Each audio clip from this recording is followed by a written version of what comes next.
Bismillahirrahmanirrahim.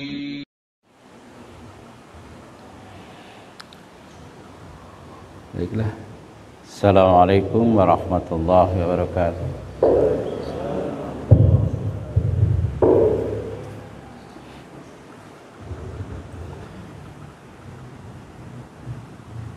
Innal hamdalillah nahmaduhu wa nasta'inuhu wa nastaghfiruh wa na'udzu billahi min shururi anfusina wa min sayyiati a'malina may yahdihillahu fala mudilla lahu wa may yudlil fala hadiya lahu asyhadu an la ilaha illallah wahdahu la syarika lah asyhadu anna muhammadan abduhu wa rasuluhu la nabiyya ba'dahu. Allahumma salli wa sallim ala Muhammadin wa ala alihi wa sahbihi wa mawalah wa la khala wa la quwata illa billah amma ba'd. Saudara-saudaraku yang dirahmati Allah, bila kita akan mencoba membahas tentang masalah landasan beribadah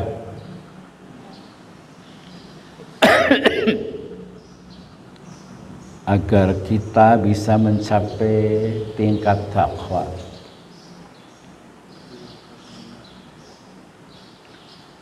Allah menciptakan manusia untuk beribadah, menciptakan jin untuk beribadah. Puncak ibadah adalah ibadah haji. Sedangkan finishnya itu bukan satu Syawal.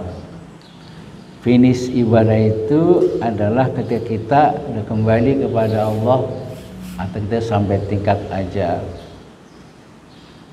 Dijelaskan oleh Allah dalam Al-Quran surat Al-Hijr indeks yang ke-15 ayat 99. Wa'bud rabbaka hatta ya'tiya kal yakin.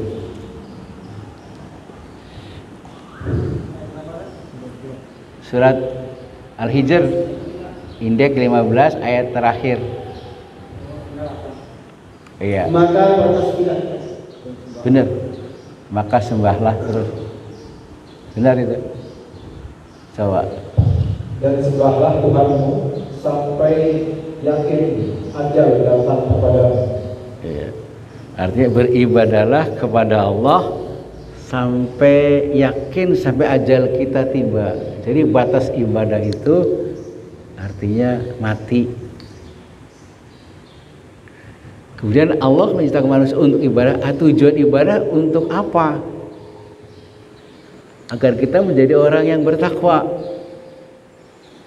Al-Quran surat Al-Baqarah indeks yang kedua ayat yang ke-21.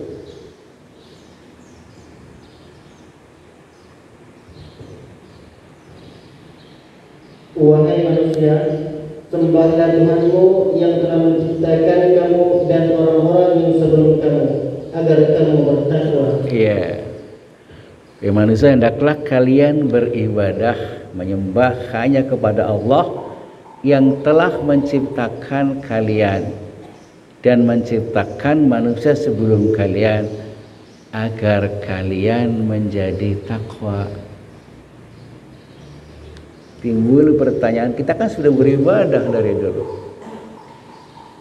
Usia 17 tahun mulai akil balik sudah mulai beribadah karena sudah dipertanggungjawabkan. Cuman kenapa kita gak menjadi orang yang bertakwa? Nah, itulah. Nah, barangkali dalam landasan kita beribadah itu kurang tepat. Ya kan? Seperti pesawat nih. Mau naik tuh, take up itu kalau nggak lewat landasan nggak bisa. Turun, landing, nggak lewat landasan nggak bisa. Apa sih landasan kita beribadah agar kita menjadi orang yang bertakwa? Pertama adalah niat, nawaitu, motivasi. Apa motivasinya kita beribadah kepada Allah? Ikhlas. Modal pertama untuk mendapatkan ketakwaan adalah ibadah kita ini niatnya tulus, ikhlas karena Allah. Apa sih ikhlas itu? Ikhlas dari kata khalison artinya murni. Ini kita dapatkan dalam Al-Quran surat An-Nahl indeks yang ke-16 ayat 66, kalimat khalison ini.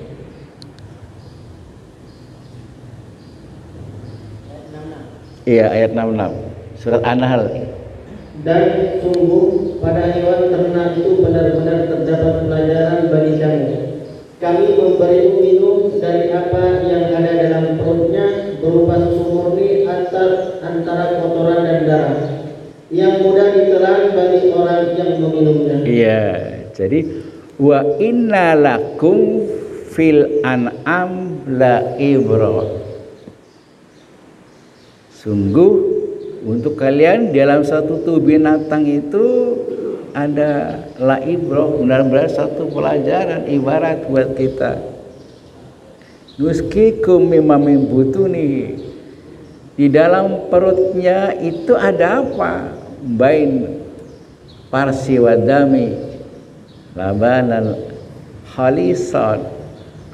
Dalam tubuhnya itu di antara darah, di antara kotoran dan darah ada yang namanya labanan khalisan, susu murni. Saya khalisain ribi untuk diminum, minuman sehat. Jadi kalau di Al-Quran ikhlas itu artinya murni,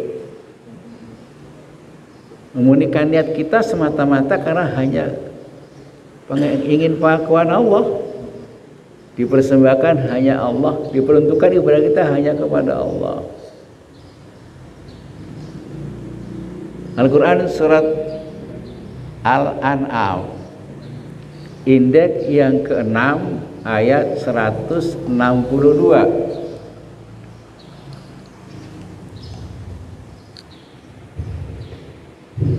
Katakanlah Muhammad, sesungguhnya salatku, ibadahku, hidupku dan matiku hanyalah untuk Allah, Tuhan seluruh alam. Iya. Kul inna sholati wa nusuki wa mahyaya wa mamati lillahi rabbil alamin. Katakanlah bahwa sesungguhnya salatku, ibadahku, seluruh aktivitas hidupku, matiku aku persembahkan, aku peruntukkan hanya apa? Lillah, untuk Allah sebagai Rabb alam semesta. Tuh murni ingin pengakuan Allah. Dan itu adanya di hati, gak bisa diperlihatkan, gak bisa dibikin-bikin. Hadis sahih riwayat Bukhari Muslim dari Khalifah Umar bin Khattab, Rasul bersabda, innamal a'malu binniyat. Amal itu tergantung niat. Niat itu ada di hati. Dia tahu bisikan hati Allah, kita nggak bisa. Kasat mata kita nggak bisa melihat hati manusia, memantau hati manusia. Yang tahu bisikan hati hanya Allah. Allah yang tahu murni kita enggak ibadah kita karena Allah atau riya karena manusia. Bisikan hati yang tahu hanya Allah. Al-Quran surat Qaf indeks yang ke-50 ayat yang ke-16.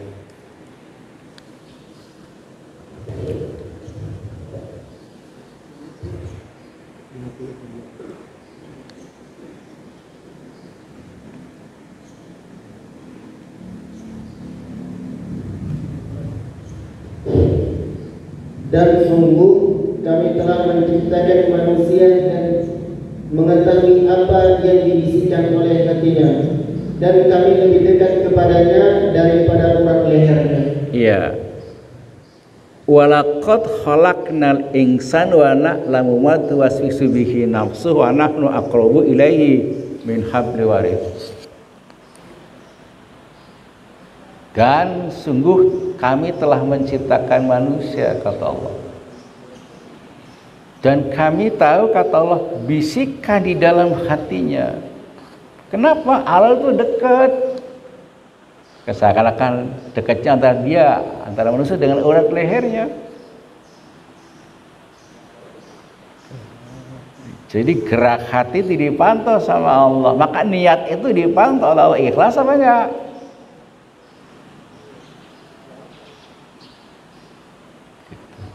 Dan Allah berfirman dalam satu hadis qudsi, al-ikhlasiru min asrori istodatuhu qalba man ahbabta min ibadih. Ikhlas itu rahasia dari seluruh rahasiaku, di mana sifat ikhlas itu akan aku tempatkan di hati seorang hamba yang aku cintai. Ikhlas itu pemberian Allah, anugerah Allah. Allah akan tempatkan di hati seorang hamba yang aku cintai. Sekarang tugas kita merebut cintanya Allah. Karena Allah menempatkan keikhlasan di dalam hati kita. Bagaimana cara merebut cintanya Allah? Allah yang mengajarkan. Al-Quran Surat Al-Imran, indeks yang ketiga, ayat 31.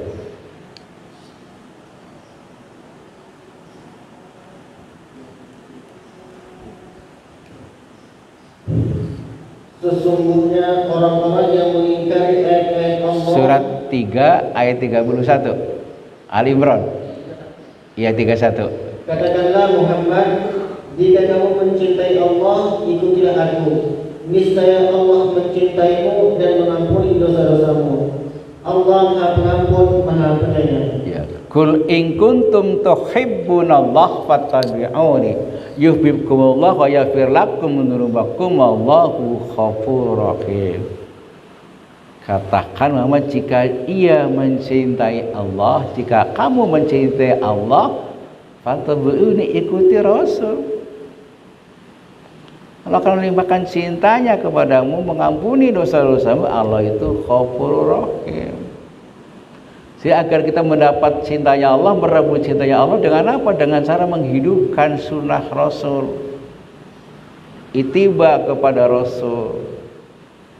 Contoh, kita melaksanakan ibadah Ramadan wajib. Setelah Ramadan ada sunnah puasa juga. Kita puasa Ramadan. Sesudah Ramadan ada Syawal 6 hari. Puasa Nabi Daud sehari puasa, sehari enggak. Puasa Senin Kamis tambah Yaumul Bid. Tambah tanggal 13, 14, 15, lihat dari kalender Hijriah, bulan purnama. Ada puasa Arafah sebentar lagi. Ada puasa Muharram. Ramadan kita melaksanakan sholat taraweh. Sesudah Ramadan kita dianjurkan apa? Sunnah sholat malam, bentuknya tahajud atau qiyamul lail. Dan satu-satunya ibadah sunnah yang perintah diabadikan dalam Al-Quran adalah apa? Qiyamul lail, salat tahajud. Beritanya dalam Al-Quran surat Al-Isra, indeks yang ke-17 ayat 79.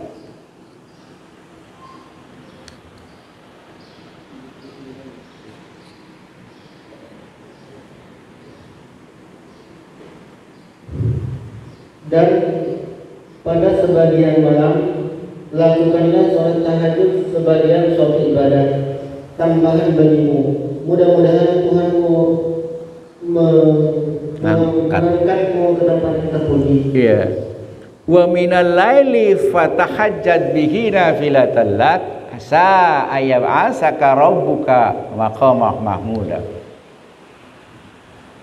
Di sebagian malam nggak sepanjang malam, laksanakan sholat tahajud sebagai ibadah tambahan. Saya Allah akan mengangkat kamu ke tempat yang terpuji.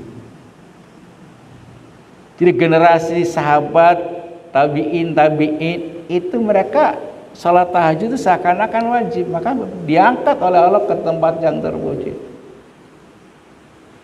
Hanya Rasul sering mengajukan kepada para sahabatnya, Abu Bakar, Umar dan lain sebagainya, sering bertanya langsung kepada sahabat-sahabatnya.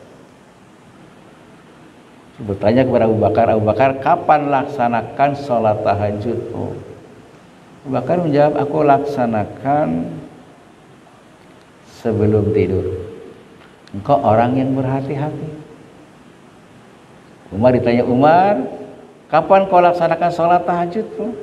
Umar menjawab, aku laksanakan sesudah tidur. Engkau orang yang istiqomah. Jadi dua-duanya boleh. Tengah malam Rasul sering berjalan dengan Abu Bakar. Itu ketika itu sedang mendengar Umar sedang menangis. Kata Rasulullah, Abu Bakar, dengar tuh, Umar sedang menangis. Kenapa? Sedang sholat tahajud. Kenapa Umar menangis ketika sholat tahajud? Ingat ketika beliau pernah membunuh putrinya, mengkubur hidup putrinya.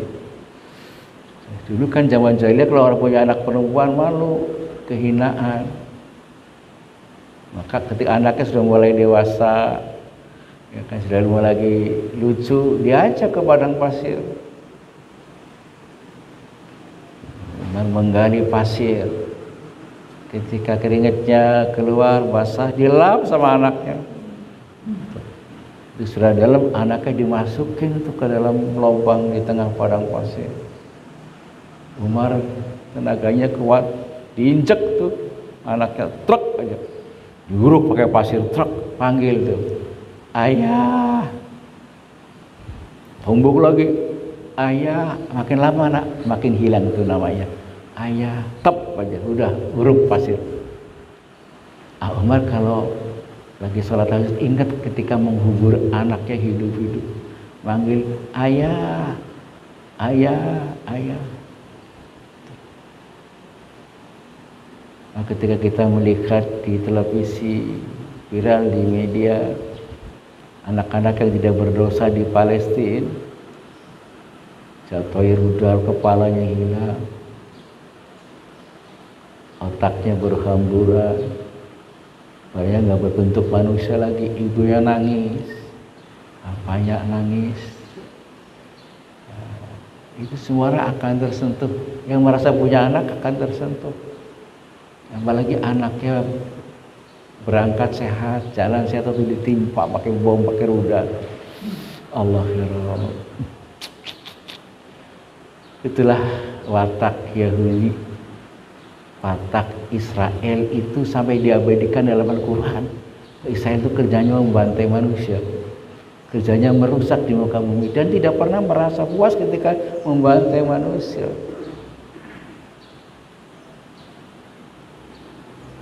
Al-Quran surat Al-Isra, indeks yang ke-17 ayat yang ke-4.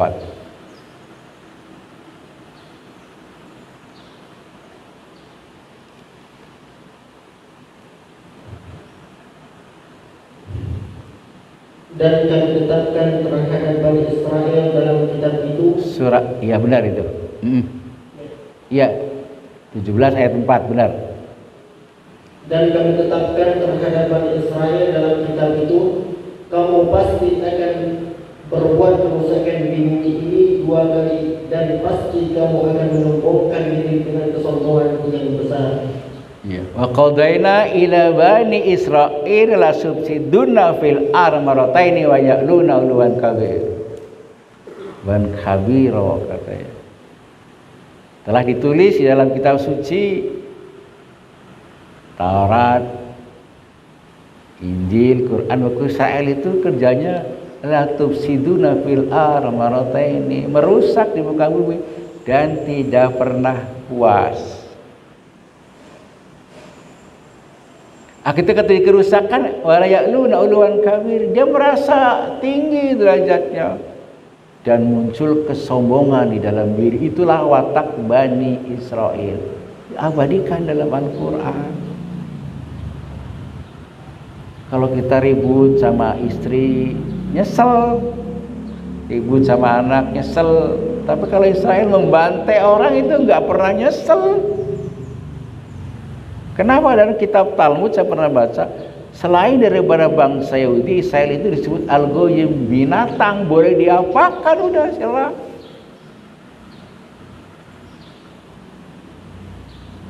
Ini kan, subhanallah, kita lihat tuh, itulah watak Bani Israel. Terjadi kerusakan, bangga ya. Makanya umat Islam, negara Islam seperti Libya, Sudan, Mesir, Irak, ketika melanggar resolusi PBB diembargo, bahkan dibantai. Tapi Yahudi berapa kali melanggar resolusi PBB, nggak diapa-apa. Kenapa? Karena PBB Yahudi kene, Yahudi juga. Maka dunia dikuasai oleh Yahudi, dunia dalam genggaman Yahudi. Apalagi sekarang umat Islam sudah berpecah belah. Ya kan? Dan janji Allah, kalau kita tahajud, umat Islam tahajud itu diangkat ke tempat yang terpuji. Sejarah mencatat umat Islam mampu menaklukkan negara superpower di kala itu, yaitu Persia, Romawi, di bawah kekuasaan umat Islam. Sekarang Soviet lah, Amerika, kalah itu. Dua cengkeraman umat Islam di bawah kekuasaan umat Islam. Ketika Eropa Barat masih rawa-rawa, Eropa Timur masih hutan belantara, kita sudah punya Universitas Cordoba Spanyol, Universitas Al-Azhar Mesir. Orang Barat ketika penerangannya pakai minyak nabati, kita sudah punya pembangkit tenaga listrik. Orang Barat nulis-nulis di kulit-kulit binatang, kulit kayu, daun-daun, kita sudah punya pabrik kertas. Bahkan namanya Ethiopia, Abyssinia itu penghasil sayuran terbesar di dunia ketika itu. Subhanallah. Tuh, terangkat kata kita umatnya sedang terpuruk. Boro-boro tahajud subuh aja siangan. Dan orang yang sholat tahajud akan diberikan karisma oleh Allah. Maka umat terdahulu punya karisma, di samping punya power karena punya karisma. Dan dalam Al-Quran surat 73. Ya. Iya, Al-Muzammil. Ayat 1 sampai 6.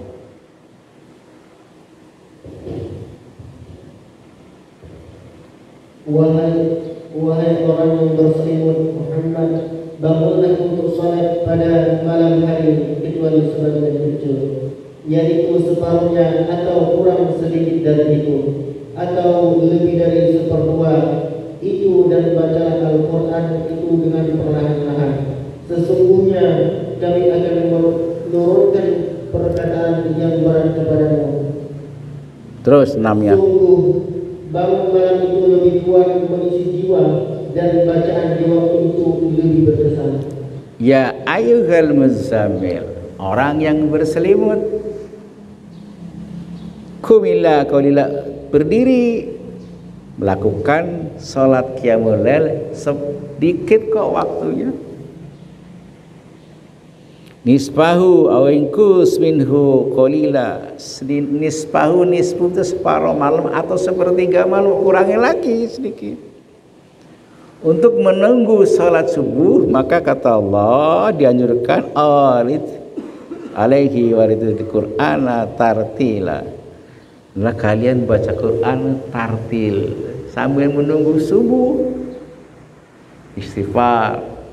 Kata Allah, sanulki alaika qaulan sakila, sesungguhnya kami akan menurunkan kamu satu perkataan qaulila, berat, sakila, berat. Jadi orang yang rajin sholat tahajud kalau jadi pimpinan itu punya karisma karena diberikan oleh qaulan sakila, perkataan yang berat.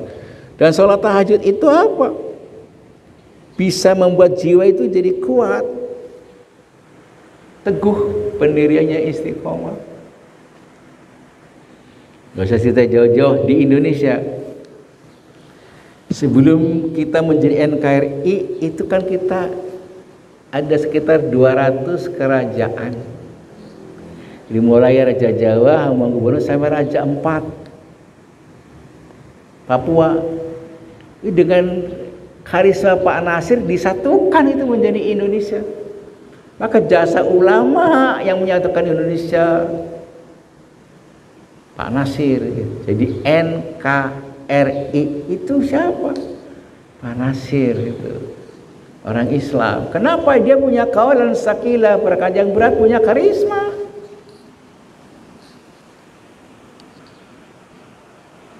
Ya kan? Subhanallah. Tahun 1925 ada orang namanya Husain Al-Habsyi ingin mencoba mengembangkan paham Syiah Indonesia. Ajak diskusi dengan Pak Nasir. Kalah dia. Gak dipermalukan. Kalau sekarang di YouTube kan saling mempermalukan gitu.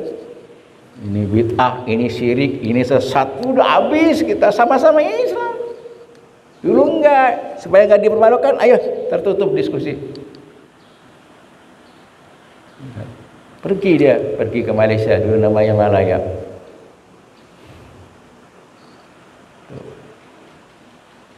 Ada salah seorang ustadz namanya Haji Rasul, ayahnya Buya Hamka, dakwah ke kampung, tempelin parang itu lehernya, mau dibunuh.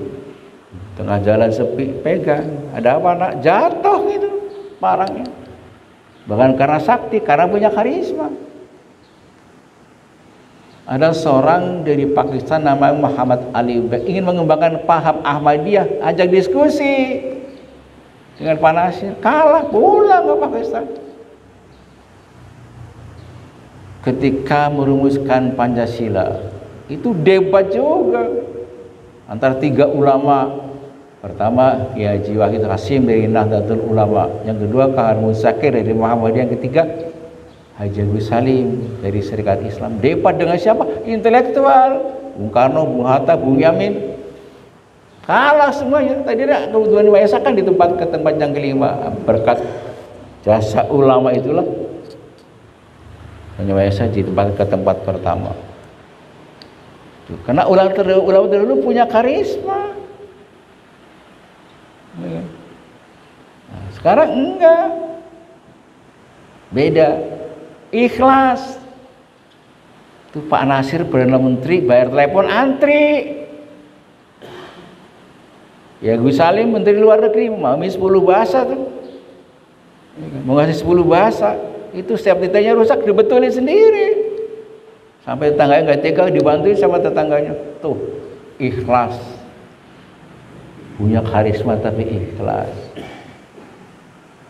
Ya Allah, jasa umat Islam semua, umat Islam nggak bisa dalam sejarah dihilangkan jasanya. Mendirikan NKRI umat Islam, menguruskan Pancasila ke umat Islam. Sekarang diusik tuh umat Islam, terusik. Nggak sadar mereka nggak belajar sejarah.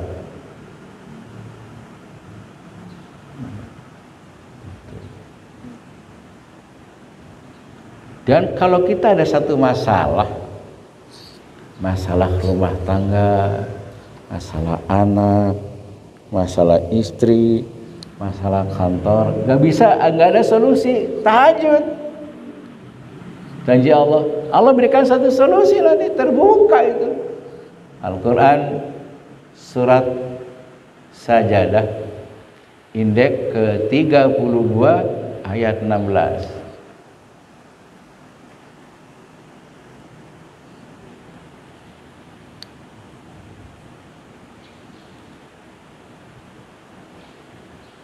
Lambung mereka jauh dari tempat tidurnya. Mereka berdoa kepada Tuhannya dengan rasa takut dan berharap, dan mereka melimpahkan sebagian dari rezeki yang kami berikan kepada mereka. Iya. Tatajapan junubuhum anil mawdaji yad'una rabbahum khawfan wa tama'a wa mimma razaqnahum yunfiqun. Lambung mereka jauh dari tempat tidur. Ya, sedikit. Kenapa? Tahajud, bukan nonton Piala Eropa, main gaplek, enggak. Malam bangun sholat tahajud dan doa dengan khusyuk. Bagaimana supaya dikabulkan? Infak paginya. Doa berharap, takut dan cemas menghasilkan satu kekhusyuan. Ujungnya apa? Infak paginya, cash, buktikan. Apa ada masalah apa? Kantor, ya, setelah selesaikan itu ada solusi. Anak, istri, tetangga, mertua, malam tahajud. Doa dengan khusyuk, paginya infak, cash itu. Sadaqallahul adzim. Tuh, itulah fadilah sholat tahajud luar biasa. Tapi memang berat. Malam apalagi musim hujan, dingin, wudu, bolak-balik kamar mandi. Luar biasa ya.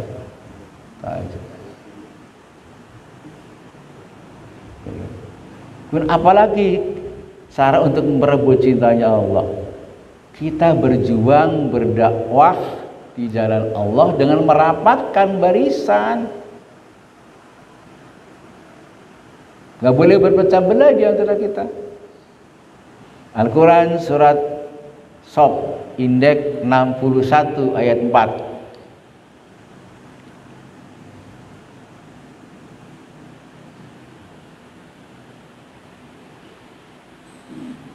Sesungguhnya Allah mencintai orang-orang yang berperang di jalannya dalam barisan yang teratur. Mereka seakan-akan seperti suatu bangunan yang tersusun kokoh. Iya. Innallaha yuhibbul ladzina yuqatiluna fi sabilihi shaffan ka'annahum bunyanun marsus. Allah sangat mencintai orang yang berjuang di jalannya, merapatkan barisan seakan-akan satu bangunan yang tersusun rapi. Kerumunan bisa dibubarkan, apalagi bisa kena denda, diadili kalau melanggar prokes. Tapi barisan nggak bisa dibubarkan. Ada konvoi nih, truk, nggak bisa dibubarkan. Ini paskibraka, ya kan? Oh, tapi kalau ini macam disuruh merapatkan barisan seakan satu bangunan yang tersusun rapi. Bangunan kan nggak ada yang iri, semua ikhlas. Bangunan nih, mulai pondasi batu kali taruh bawah, nggak pernah protes. Besi yang kuat tengah jadi kerangka, pasir yang besar jadi koral buat ngecor, ya kan? Nyusun bata, pasir yang lembut lagi buat plester, genteng di atas kalau mau bakar dulu, nggak pernah protes. Maka merapatkan barisan seakan-akan satu bangunan yang tersusun rapi. Umat Islam pernah menguasai dunia, kenapa? Merapatkan barisan, nggak ada berpecah belah, ya kan? Rasul menyatukan orang dari Mekah namanya Muhajirin, orang dari Madinah namanya Ansor, ada orang namanya Salman Al-Farisi dari Persia, Said bin Harisah, Bilal bin Rabah dari Abyssinia sekarang Ethiopia, Suhaib bin Sinan Arumi, semua disatukan bisa. Kenapa? Ikhlas.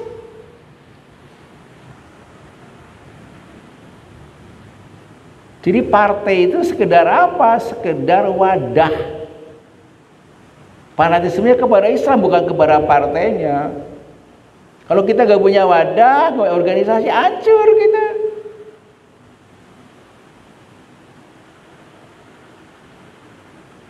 Ya kan? Ali bin Abi Thalib mengatakan begini, al-batil binidam, suatu kebatilan yang terorganisir akan bisa mengalahkan al-haq bila itu suatu kebenaran yang tidak terorganisir.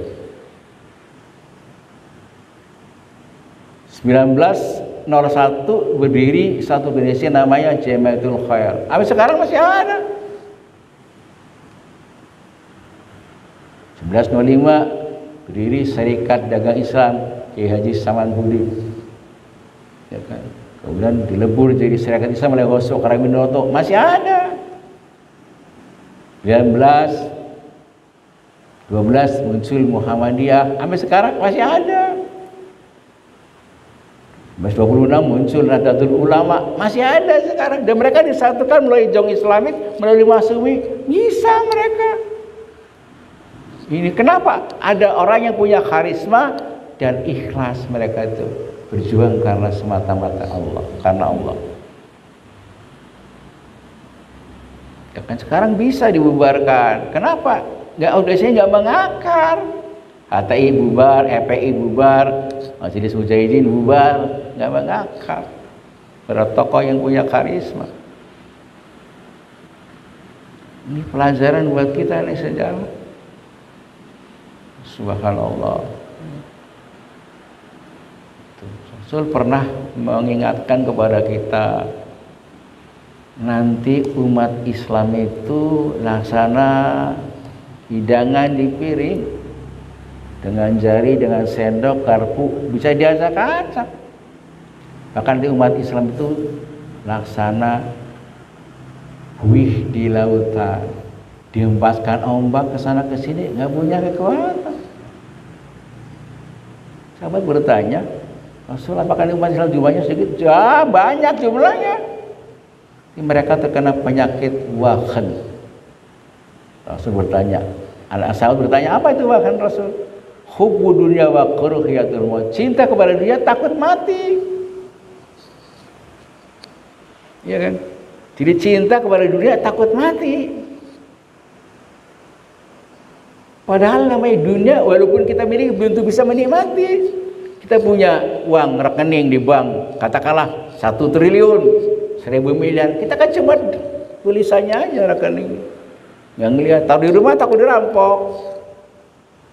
Dan kita yang bisa menikmati, yang mendapatkan, belum tentu bisa menikmati. Itulah dunia.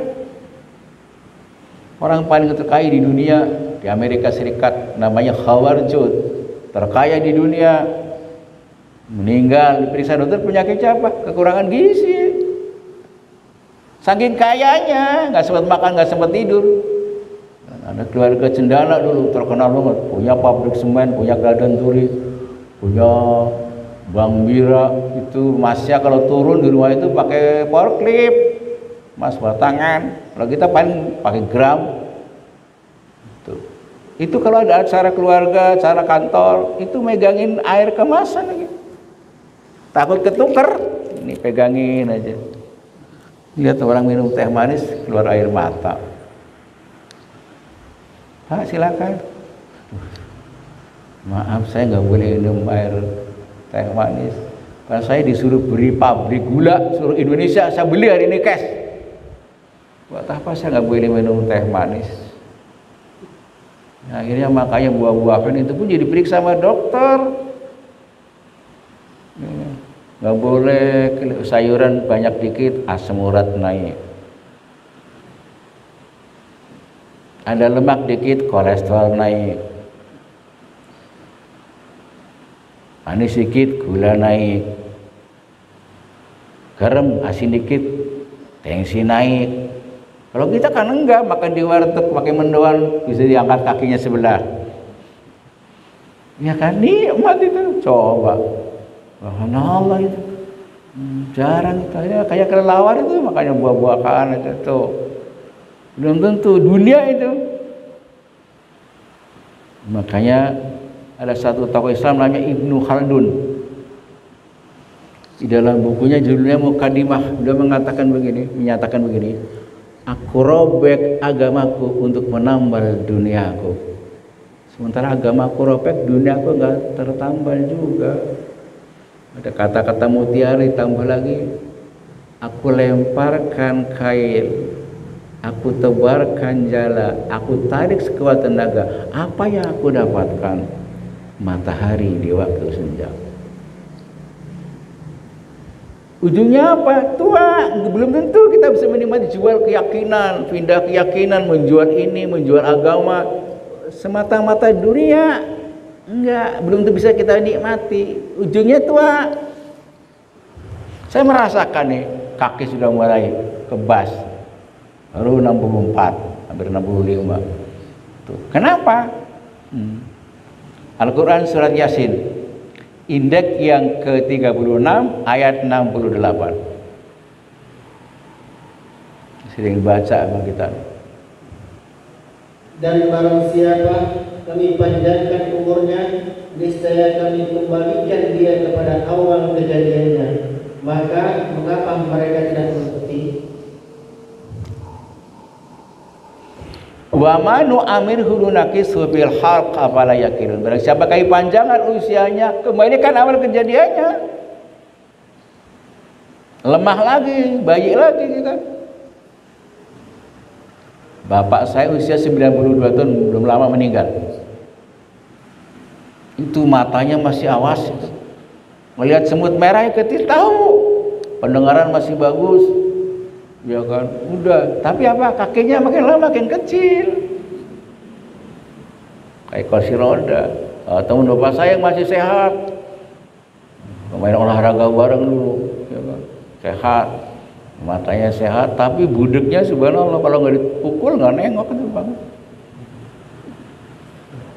Hatinya tetap ada yang berkurang, kata Allah, wa manu amir guru nakisku fil khalq afala yaqilun. Bisa pakai panjangan usianya, kembalikan awal kejadiannya, lemah kembali. Saya merasakan, ya kan? Kalau pola makan Pak, enggak, saya Nabi Daud, puasa Nabi Daud, ya kan? Sekarang udah mulai Yaumul Bid paling Senin Kamis 13, 14, 15, ya kan? Makan sedikit tapi badannya gemuk, ya kan? Kadang-kadang makan sehari cuma sekali, tapi badannya gemuk, kaki agak lemah udah mulai. Saya merasakan itu. Di kampung dulu 8 km jalan. Alhamdulillah waktu haji 2008 Mina Jadid 89 km jalan kaki bolak-balik, berarti berapa? 18 kali 3 54 meter. 54 km tenang kan. Dan jadi karom kan, para rombongan bawain tasnya jemaah nggak masalah. Cuma ketinggalan nih, udah masuk ke maktab, saya kejar tuh, oh di Mina ada ibu-ibu nggak kuat jalan, aduh, udah nih tasnya saya panggul, jalan suaminya Pak, gandeng tuh isinya, kuat, mulai itu, 60 tahun, 63, udah mulai itu, Rasul kan usia cuma 63, ya kan, makanya dunia lihat dalam kamus bahasa Arab karya Profesor Muhammad Yunus, dunia dari kata dana yadnu dunuan, artinya dekat atau pendek.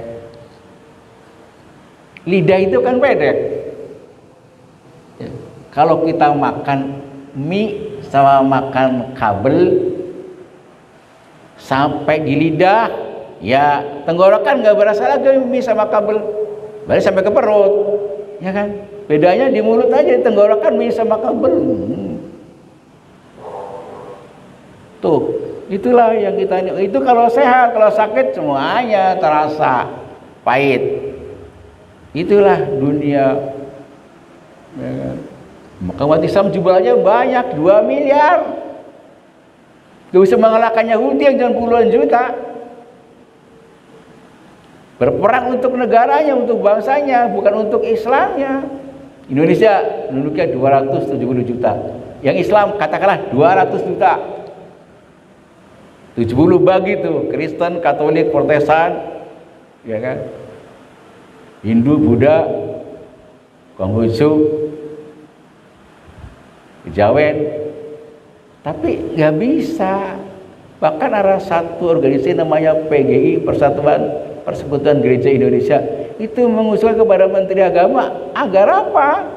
Agar kurikulum agama Islam dirubah menurut selera dia. Coba, kita kan 200 juta. Karena nggak sebagaimana bangunan yang tersusun rapi. Karena kita apa, cinta kepada dunia. Udah jadi komisaris, ya kan? Nggak tahu itu kan, nggak sadar gitu. Mati nggak dibawa. Ya kan? Coba. Bukannya kita nggak butuh dunia, butuh. Tapi kenapa mengharapkan segala macam tentara? Bahkan saya menjual keyakinan, menjual akidah.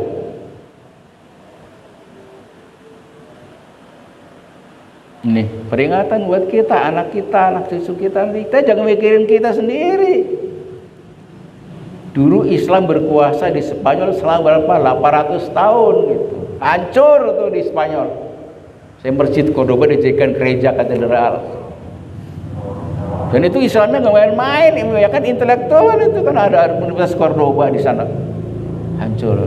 Jadi Allah memang menjamin Islam tidak akan lepas dari bumi. Tapi nggak menjamin Islam akan nggak bisa bertahan di Indonesia, belum tentu.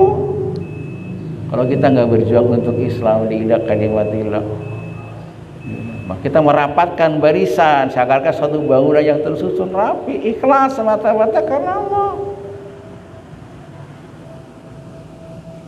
Gila, masih banyak ini, masih panjang materinya. Ya, itu cara akan merebut cinta Allah. Dan kalau menempatkan keikhlasan dalam diri kita, diantaranya adalah berjuang di jalannya, merapatkan barisan seakan satu bangunan yang tersusun rapi. Demikianlah ada manfaatnya. Taufiq wal hidayah. Assalamualaikum warahmatullahi wabarakatuh. Waalaikumsalam warahmatullahi wabarakatuh. Innallaha wa malaikatahu yusalluna